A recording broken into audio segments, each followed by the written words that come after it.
নিম্নাঞ্চল প্লাবিত হওয়ায় শরণার্থী শিবিরে আশ্রয় নিয়েছে 28 পরিবার।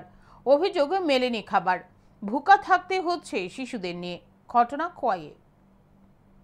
বর্ষণে রাজ্যের বিভিন্ন নদীর মতো খোয়াই নদীর জলও বেড়ে গেছে। নদীর জল বেড়ে ঢুকে পড়েছে বিভিন্ন এলাকায়। খোয়াইয়ের বহু নিম্নাঞ্চল প্লাবিত হয়ে গেছে। অভিযোগ বিশেষ করে খোয়াই পুরো এলাকায় জল নিকাশি ব্যবস্থার ড্রেনগুলি সঠিকভাবে সংস্কার না করার কারণে সাধারণ মানুষের বাড়িঘরে জল প্রবেশ করেছে। শনিবার রাতে ভারী বর্ষণে খোয়াই পুরো এলাকার 3 নং ওয়ার্ড হাউজিং কলোনিতে 28টি পরিবারের 70 জন শরণার্থী শিবিরে আশ্রয় নিয়েছেন। স্থানীয় হরকুমার অঙ্গনারী কেন্দ্রে আশ্রয় নিয়েছেন রবিবার সকালে।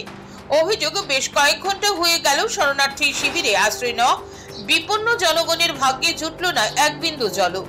খোয়াই পৌর পরিষদের 3 নং ওয়ার্ডের কাউন্সিলর নিজে বসে রইলেন শরণার্থী শিবিরে, অথচ শরণার্থী শিবিরগুলিতে থাকা শিশু এবং মহিলাদের জন্য পর্যাপ্ত কোনো খাবারের ব্যবস্থা করা হয়নি। কিছু করার মতো নাই, সব জিনিস বাসা গেছে।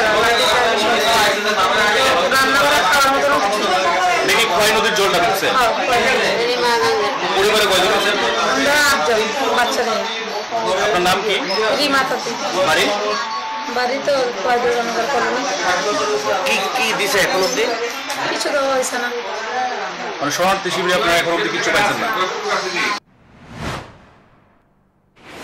অভিযোগ বেশ কয়েক ঘন্টা ধরে হরকুমার অঙ্গনারী কেন্দ্রে এতগুলো পরিবার শরণার্থী শিবিরে আশ্রয় নিল খোয়াই মহকুমা প্রশাসন শীততাপ নিয়ন্ত্রিত গাড়িতে করে শুধুমাত্র ঘুরে বেড়াচ্ছেন।